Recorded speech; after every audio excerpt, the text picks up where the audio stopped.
घूर्णिबात्यार एही मॉड्यूल को आपण मानक स्वागत।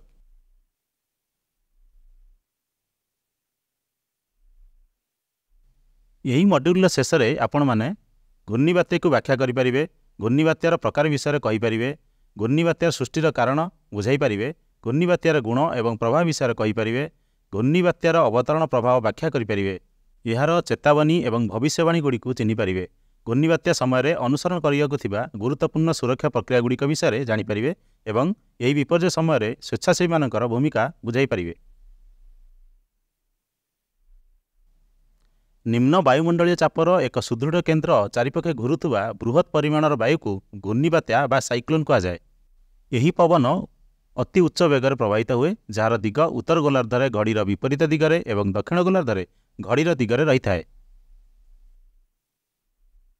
घूर्णिबात्या पृथ्वी उपरे सबुठारु तीव्र झड़ होई पारे। घूर्णनकारी वायु उपरकु उठे, ठंडा होई मेघ सृष्टि करे एवं वर्षा कराए। आंटीसाइक्लोन साइक्लोन विपरीत अटे। उत्तर गोलार्धरे एक आंटीसाइक्लोन रे पवनर दिग उच्चचाप केन्द्र रे चारिपटे घंटा घंटा दिगरे रही है। वायु उपरकु आसे एवं भूमि को आघात करे। उच्चचाप केन्द्र रे साधारणतः भल पाग अनुभूत हुए।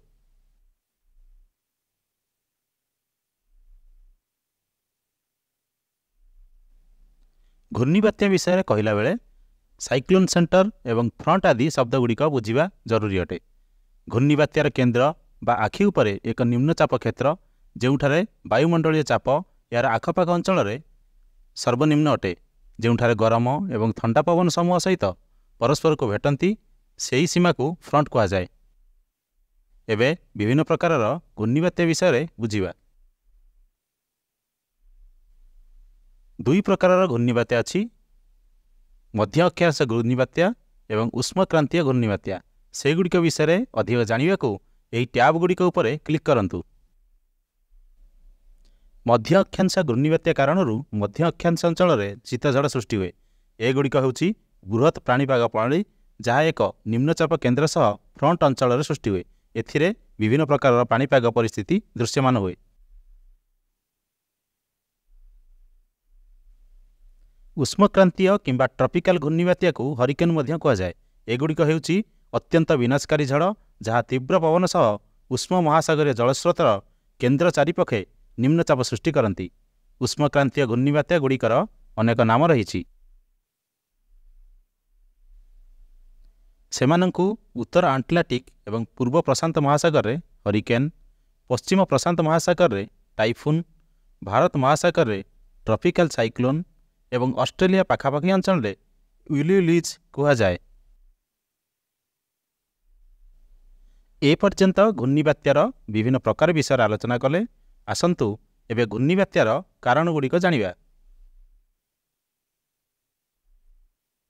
घूर्णिबात्या जहाँ हरिकेन किंबा टाइफून भाव में मध्य जनाशुना, से गुड़िक होउछि शक्तिशाली एवं विनाशकारी उष्मक्रांतीय झड़। उष्म महासागर उपरे एक बृहत आर्द्रवायु समूह उपरकु उठी एक निम्नचाप क्षेत्र सृष्टि करने सहित घूर्णिबात्या सृष्टि आरंभ होता है।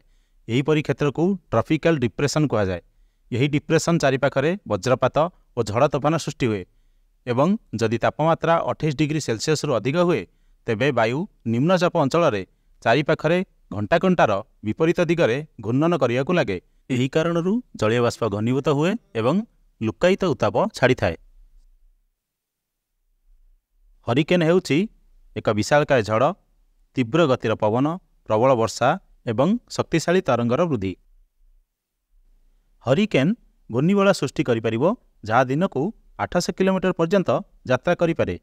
हरिकेन स्थल भागरे धक्का हेबा परे निजर शक्ति एवं गति हराई थाए, तथापि यह तुरंत घटे नहीं।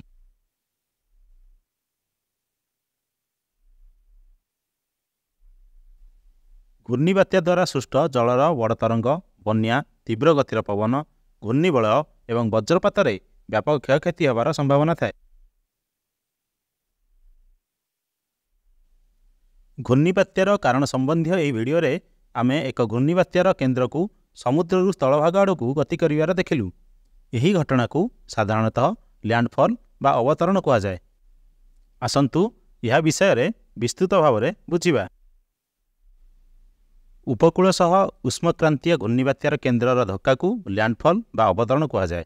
ଅନ୍ୟ ଶବ୍ଦରେ ଏହାକୁ ମଧ୍ୟ କୁହାଯାଇପାରେ ଯେ ଲ୍ୟାଣ୍ଡଫଲ୍ ହେବା ସମୟରେ ଘୂର୍ଣ୍ଣିବାତ୍ୟାର କେନ୍ଦ୍ର ଜଳରୁ ଆଗକୁ ବଢ଼ି ସ୍ଥଳଭାଗ ଆଡ଼କୁ ଆସିଥାଏ। ଏହାର ଅର୍ଥ ନୁହେଁ ଯେ ଘୂର୍ଣ୍ଣିବାତ୍ୟା ସ୍ଥଳଭାଗରେ ଧକ୍କା ହୁଏ କିମ୍ବା ସେହି ଅଞ୍ଚଳରେ ପହଞ୍ଚିଯାଏ। ଘୂର୍ଣ୍ଣିବାତ୍ୟା ଅବତରଣର କିଛି ଘଣ୍ଟା ପୂର୍ବରୁ ପହଞ୍ଚି ବର୍ଷା ଏବଂ ଧୂଳିଝଡ଼ ଆଣିଥାଏ। ଅବତରଣ କାରଣରୁ ପ୍ରବଳ ପବନ, ପ୍ରବଳ ବର୍ଷା ପ୍ରଭାବିତ ଅଞ୍ଚଳରେ ସମୁଦ୍ର ପତନର ବୃଦ୍ଧି ଇତ୍ୟାଦି ସମସ୍ୟା ଉପୁଜେ, ଯାହା ଆଖପାଖ ଅଞ୍ଚଳରେ ରହୁଥିବା ଲୋକମାନଙ୍କ ପାଇଁ ବିପଜ୍ଜନକ ହୋଇପାରେ। ହରିକେନ୍ କିମ୍ବା ଘୂର୍ଣ୍ଣିବାତ୍ୟା ସ୍ଥଳଭାଗରେ ଅବତରଣ କରିବା ପରେ ତା'ର ଶକ୍ତି ଏବଂ ଗତି ହରାଇବା ଆରମ୍ଭ କରେ। ସମୁଦ୍ରର ଉଷ୍ମ ଜଳରୁ ଆଉ ଶକ୍ତି ନ ପାଇବା କାରଣରୁ ଏହା ଘଟେ, ତଥାପି ଏହା ଘଟିବା ପାଇଁ ସମୟ ଲାଗେ। ଆମେ ଦେଖିଲେ ଯେ ଘୂର୍ଣ୍ଣିବାତ୍ୟା କିପରି ବିନାଶକାରୀ ହୋଇପାରେ ଏବଂ ଜୀବନ ଓ ସମ୍ପତ୍ତି ନଷ୍ଟ କରିପାରେ। ଏହି ପରିପ୍ରେକ୍ଷୀରେ ଠିକ୍ ସମୟରେ ଦିଆଯାଇଥିବା ଚେତାବନୀ ପ୍ରଭାବିତ ଅଞ୍ଚଳର ଲୋକଙ୍କୁ ଆବଶ୍ୟକ ପଦକ୍ଷେପ ନେବା ତଥା ଆଘାତ କିମ୍ବା ମୃତ୍ୟୁ ସମ୍ଭାବନାକୁ ହ୍ରାସ କରିବାରେ ସାହାଯ୍ୟ କରିଥାଏ। ଚାଲନ୍ତୁ ବର୍ତ୍ତମାନ ଚେତାବନୀର ବିଭିନ୍ନ ପର୍ଯ୍ୟାୟଗୁଡ଼ିକ ଦେଖିବା।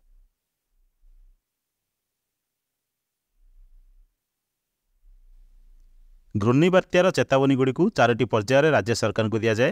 ସେଗୁଡ଼ିକ ହେଉଛି ଘୂର୍ଣ୍ଣିବାତ୍ୟାର ପୂର୍ବାନୁମାନ, ଘୂର୍ଣ୍ଣିବାତ୍ୟାର ସତର୍କତା ସୂଚନା, ଘୂର୍ଣ୍ଣିବାତ୍ୟାର ଚେତାବନୀ ଏବଂ ଘୂର୍ଣ୍ଣିବାତ୍ୟାର ଅବତରଣ ପରବର୍ତ୍ତୀ ନିରୀକ୍ଷଣ। ଏହା ବିଷୟରେ ଅଧିକ ଜାଣିବା ପାଇଁ ପ୍ରତ୍ୟେକ ପଦକ୍ଷେପ ଉପରକୁ ଆପଣଙ୍କର ପଏଣ୍ଟରକୁ ଘୁଞ୍ଚାନ୍ତୁ। ଘୂର୍ଣ୍ଣିବାତ୍ୟାର ପୂର୍ବାନୁମାନ 72 ଘଣ୍ଟା ପୂର୍ବରୁ ଜାରି କରାଯାଏ ଏବଂ ଏହା ସହିତ ଭାରତ ମହାସାଗରରେ କିମ୍ବା ଆରବ ସାଗରରେ ଘୂର୍ଣ୍ଣିବାତ୍ୟା ସୃଷ୍ଟି ହେବାର ସମ୍ଭାବନା ଥାଏ। ଏହାର ବିକାଶ ବିଷୟରେ ପୂର୍ବ ଚେତାବନୀ ଦିଆଯାଏ। ଘୂର୍ଣ୍ଣିବାତ୍ୟା ଟ୍ରପିକାଲ ସାଇକ୍ଲୋନରେ ଘନୀଭୂତ ହୁଏ ଏବଂ ଏହି କାରଣରୁ ଉପକୂଳବର୍ତ୍ତୀ ଅଞ୍ଚଳରେ ପାଗ ଖରାପ ହେବାକୁ ଲାଗେ। ଏହି ପ୍ରାଥମିକ ଚେତାବନୀ ଭାରତୀୟ ପାଣିପାଗ ବିଭାଗ ବା IMD ଦ୍ୱାରା ଭାରତ ସରକାରଙ୍କ ବରିଷ୍ଠ ଅଧିକାରୀ ତଥା ଘୂର୍ଣ୍ଣିବାତ୍ୟା ଦ୍ୱାରା ପ୍ରଭାବିତ ହେବାକୁ ଥିବା ରାଜ୍ୟର ମୁଖ୍ୟ ସଚିବମାନଙ୍କୁ ଦିଆଯାଏ।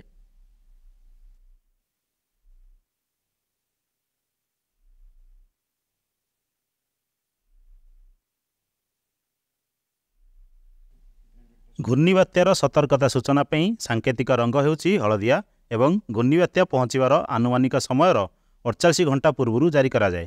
ଏହା ଆଗାମୀ ଘୂର୍ଣ୍ଣିବାତ୍ୟା ବିଷୟରେ ସୂଚନା ଦେଇଥାଏ।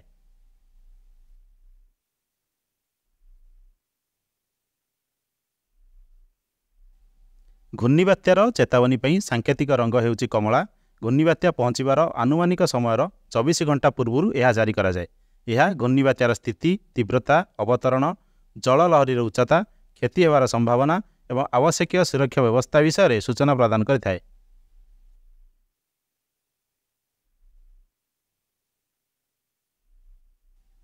ଘୂର୍ଣ୍ଣିବାତ୍ୟା ଅବତରଣର ପରର ପରିସ୍ଥିତି ପାଇଁ ସାଙ୍କେତିକ ରଙ୍ଗ ହେଉଛି ଲାଲ ଏବଂ ଅବତରଣର ଆନୁମାନିକ ସମୟର 12 ଘଣ୍ଟା ପୂର୍ବରୁ ଏହା ଜାରି କରାଯାଏ।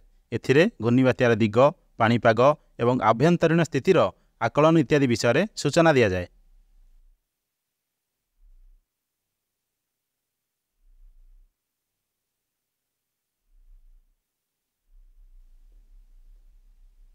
ବର୍ତ୍ତମାନ ସୁଦ୍ଧା ଆପଣ ଘୂର୍ଣ୍ଣିବାତ୍ୟା, ଏହାର ପ୍ରକାର, ଏହାର ସୃଷ୍ଟି ହେବାର କାରଣ ଏବଂ ଚେତାବନୀର ପର୍ଯ୍ୟାୟଗୁଡ଼ିକ ବିଷୟରେ ଜାଣିଲେ। ବର୍ତ୍ତମାନ ଏହି ବିଷୟରେ ଆପଣମାନେ କ'ଣ ବୁଝିଲେ ତାହା ପରୀକ୍ଷା କରିବା ପାଇଁ ଏକ କାର୍ଯ୍ୟକଳାପ କରିବା। ଏଠାରେ ଦିଆଯାଇଥିବା ପ୍ରତ୍ୟେକ ଶବ୍ଦକୁ ଏହାର ସଂଜ୍ଞା ସହିତ ସଂଯୋଗ କରନ୍ତୁ। ଶବ୍ଦକୁ ଏହାର ସଂଜ୍ଞା ସହିତ ସଂଯୋଗ କରିବା ପାଇଁ ଏହାକୁ ଟାଣି ଉପଯୁକ୍ତ ସ୍ଥାନରେ ଛାଡ଼ି ଦିଅନ୍ତୁ। ଏହା ସମାପ୍ତ କରିବା ପରେ ସବମିଟ୍ ବଟନ୍ ଉପରେ କ୍ଲିକ୍ କରନ୍ତୁ।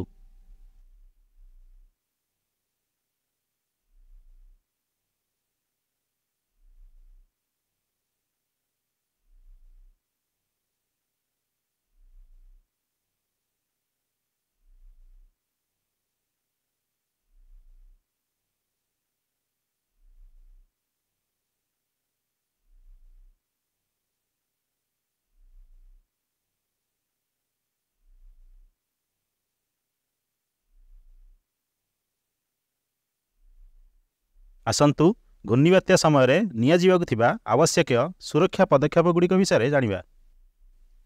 ଏହି ପରିସ୍ଥିତିରେ ସୁରକ୍ଷା ବ୍ୟବସ୍ଥା ମୁଖ୍ୟତଃ 4ଗୋଟି ପର୍ଯ୍ୟାୟରେ ବିଭକ୍ତ। ସେଗୁଡ଼ିକ ହେଉଛି ଘୂର୍ଣ୍ଣିବାତ୍ୟାର ଆସିବା ପୂର୍ବରୁ ତୁରନ୍ତ ପଦକ୍ଷେପ, घूर्णिबात्यार सतर्कता सूचना एवं चेतावनी जारी करिया समयर पदक्षेप, निरापद स्थान को स्थानांतरण पई निर्देश समय पदक्षेप एवं घूर्णिबात्या परे निया जिबाकु थिबा पदक्षेप सेमानंक विषय अधिक जानिया पई प्रत्येक पदक्षेप उपरे क्लिक करंतु। घूर्णिबात्या आसिया पूर्वरु एही निर्देश गुड़िक अनुसरण करंतु। आपणक घर को जांच करंतु एवं ढिला टाइल को दृढ़ करिया सहित कबाट और झरका को आवश्यक मरामती करंतु। घर निकटरे थिबा सुखिला डाल किंबा मला गछ गुड़िक सफा करंतु। जिनिस गुड़िक सुरक्षित भाव में बांधंतु, नचेत पवन उड़ी जाई पारे, जेपरिक काठर गदा, ढिला टीण, ढिला इटा, डस्टबिन, साइनबोर्ड इत्यादि। भंगा कोठा घर गुड़िक पूरापूरी भांगी दियंतु। आवश्यक हेले काच झरका को आच्छादित करिया पई किछि काठ बोर्ड प्रस्तुत रखंतु। किरोसिन व्यवहृत लंठन एवं एक बैटरी चालित टर्च यथेष्ट ड्राई सेल प्रस्तुत रखंतु। ट्रांजिस्टर पई किछि अतिरिक्त बैटरी रखंतु एवं जरूरीकालीन समय व्यवहार करिया को निज सहित किछि सुखिला एवं नष्ट हेउ नथिबा खाद्य रखंतु।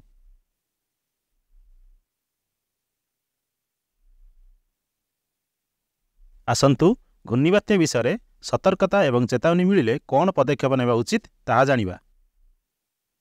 रेडियो शुणंतु, कारण ऑल इंडिया रेडियो स्टेशन रे पाणीपाग चेतावनी प्रसारित करा जाए। चेतावनी प्रति ध्यान दियंतु।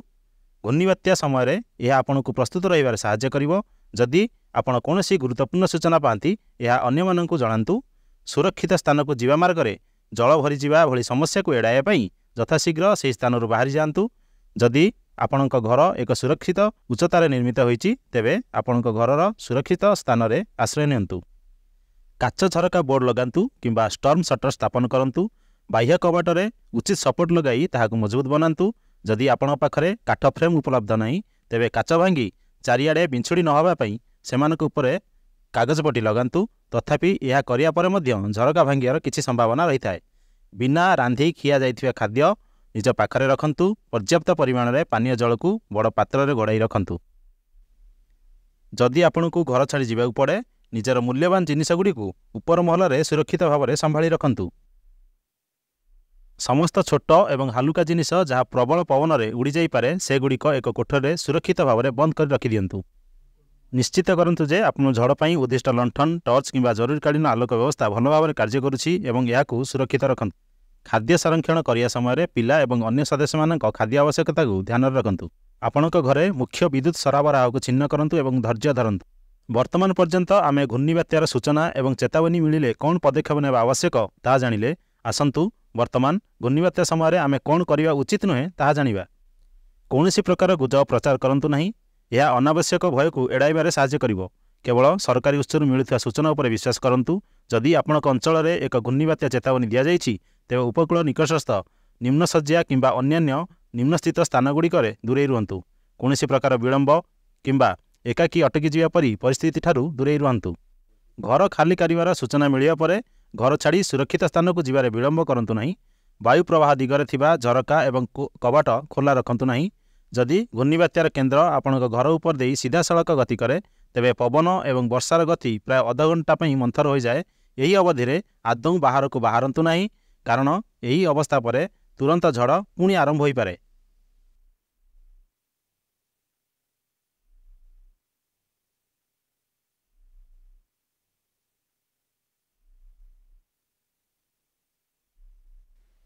घर खाली करिवार निर्देश मिलिया परे निम्नलिखित निर्देशावली को अनुसरण करंतु। आपण एवं आपण परिवार पई किछि दिन पर्यंत आवश्यक सामग्री प्रस्तुत रखंतु। एगुड़िक मध्य शिशु एवं वृद्ध मान पई औषध एवं विशेष खाद्य संरक्षित रखंतु। आपणक अंचल पई निर्धारित निरापद स्थान किंबा स्थानांतरण स्थली रे पहुंचंतु। घरु बाहरिया बेले आपणकर संपत्ति विषय रे अधिक चिंता करंतु नहीं। निरापद स्थान रे पहुंचिया परे से स्थानर दायित्व थिबा अधिकारी निर्देश को अनुसरण करंतु एवं आपणको सूचना न मिलिबा पर्यंत आश्रय स्थल रे सुरक्षित भाव में रुहंतु। घूर्णिबात्या अतिक्रम करिजिया परे निम्नलिखित गुरुत्वपूर्ण पदक्षेप गुड़िक ग्रहण करा जिबा उचित। घर को फेरिया विषय सूचना न मिलिबा पर्यंत सुरक्षित आश्रय स्थल रुहंतु। यही समय रोग न व्यापिया पई यथाशीघ्र टीकाकरण करंतु। बत्ती खुंटरू खोला एवं झुलुथिबा कौनसी तार इत्यादि दूरे रुहंतु। जदि आवश्यक हुए गाड़ी व्यवहार करंतु एवं तुरंत आपणक गृह परिसर आवर्जना सफा करंतु। यही विपर्यय होइथिबा आपणकर क्षतिर सठिक विवरणी उपयुक्त कर्तृपक्षଙ୍କୁ जणांतु।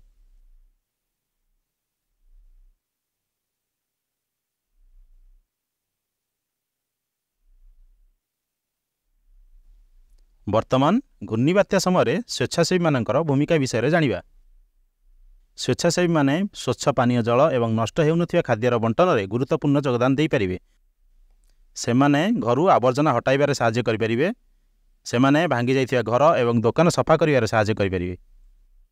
ସେମାନେ ପଡ଼ିଥିବା ଗଛ ଏବଂ ଅନ୍ୟାନ୍ୟ ଆବର୍ଜନାକୁ ବିଭିନ୍ନ ସ୍ଥାନରୁ ବାହାର କରିବାରେ ସାହାଯ୍ୟ କରିପାରିବେ। ସ୍ୱେଚ୍ଛାସେବୀମାନେ ମୌଳିକ ସୁବିଧାଗୁଡ଼ିକର ପୁନରୁଦ୍ଧାରରେ ସରକାରୀ ବିଭାଗକୁ ସାହାଯ୍ୟ କରିପାରିବେ ଏବଂ ରିଲିଫ୍ କ୍ୟାମ୍ପରେ ମଧ୍ୟ ସେମାନଙ୍କର ସେବା ଯୋଗାଇ ପାରିବେ।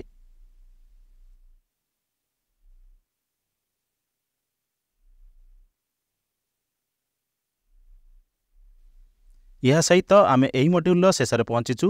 ଚାଲନ୍ତୁ ଏହି ମଡ୍ୟୁଲରେ ଆଲୋଚନା କରାଯାଇଥିବା ତଥ୍ୟଗୁଡ଼ିକୁ ମନେ ପକାଇବା। ଘୂର୍ଣ୍ଣିବାତ୍ୟା ହେଉଛି ଏକ ବୃହତ୍ ବାୟୁ ସମୂହ ଯାହା ନିମ୍ନ ବାୟୁମଣ୍ଡଳୀୟ ଚାପର ଏକ ଦୃଢ଼ କେନ୍ଦ୍ର ଚାରିପାଖେ ଘୂରି ବୁଲେ। ମୁଖ୍ୟତଃ ଦୁଇ ପ୍ରକାର ଘୂର୍ଣ୍ଣିବାତ୍ୟା ରହିଛି। ସେଗୁଡ଼ିକ ହେଲା ମଧ୍ୟ ଅକ୍ଷାଂଶ ଘୂର୍ଣ୍ଣିବାତ୍ୟା, ଯାହା ଏକ ନିମ୍ନଚାପ କେନ୍ଦ୍ର ଉପରେ ଫ୍ରଣ୍ଟ ଅଞ୍ଚଳରେ ସୃଷ୍ଟି ହୁଏ। ଏଠାରେ ବିଭିନ୍ନ ପ୍ରକାରର ପାଣିପାଗ ପରିସ୍ଥିତି ଦେଖାଯାଏ। ଏକ ନିମ୍ନଚାପ କେନ୍ଦ୍ରକୁ ଘେରି ସମୁଦ୍ରର ଉଷ୍ମ ଜଳ ଉପରେ ଟ୍ରପିକାଲ ସାଇକ୍ଲୋନ ବା ଉଷ୍ମକ୍ରାନ୍ତୀୟ ଘୂର୍ଣ୍ଣିବାତ୍ୟା ସୃଷ୍ଟି ହୁଏ। ଯେତେବେଳେ ଏକ ଘୂର୍ଣ୍ଣିବାତ୍ୟା ଅବତରଣ କରେ ସେତେବେଳେ ଏହା ଫଳରେ ପ୍ରବଳ ପବନ, ପ୍ରବଳ ବର୍ଷା, ଝଡ଼, ବୃହତ୍ ତରଙ୍ଗ ସୃଷ୍ଟି କରେ ଏବଂ ଭିତ୍ତିଭୂମି ତଥା ସମ୍ପତ୍ତିର ବ୍ୟାପକ କ୍ଷତି ଓ ବିନାଶ ଘଟାଇଥାଏ। 4ଟି ପର୍ଯ୍ୟାୟରେ ରାଜ୍ୟ ସରକାରୀ କର୍ମଚାରୀଙ୍କୁ ଘୂର୍ଣ୍ଣିବାତ୍ୟାର ଚେତାବନୀ ଦିଆଯାଇଥାଏ। ଘୂର୍ଣ୍ଣିବାତ୍ୟାର ପୂର୍ବାନୁମାନ, ଘୂର୍ଣ୍ଣିବାତ୍ୟାର ସତର୍କତା ସୂଚନା, ଘୂର୍ଣ୍ଣିବାତ୍ୟାର ଚେତାବନୀ, ଘୂର୍ଣ୍ଣିବାତ୍ୟାର ଅବତରଣ ପରେ ନିରୀକ୍ଷଣ, କର୍ତ୍ତୃପକ୍ଷଙ୍କ ଦ୍ୱାରା ଜାରି କରାଯାଇଥିବା ଚେତାବନୀ ସଂକେତ, ପୂର୍ବାନୁମାନ, ସ୍ଥାନାନ୍ତରଣ ନିର୍ଦ୍ଦେଶ ଏବଂ ଘୂର୍ଣ୍ଣିବାତ୍ୟା ପରର ପଦକ୍ଷେପ ଅନୁସରଣ କରିବା ଅତ୍ୟନ୍ତ ଗୁରୁତ୍ୱପୂର୍ଣ୍ଣ।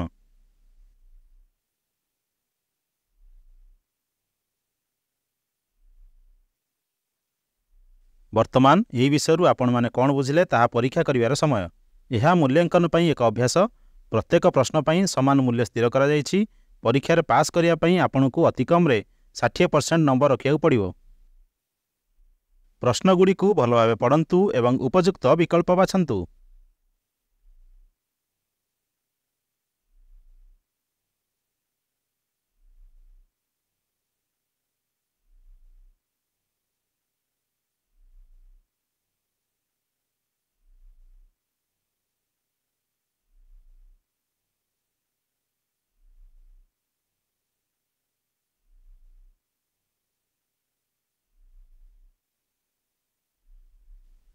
ଅଭିନନ୍ଦନ।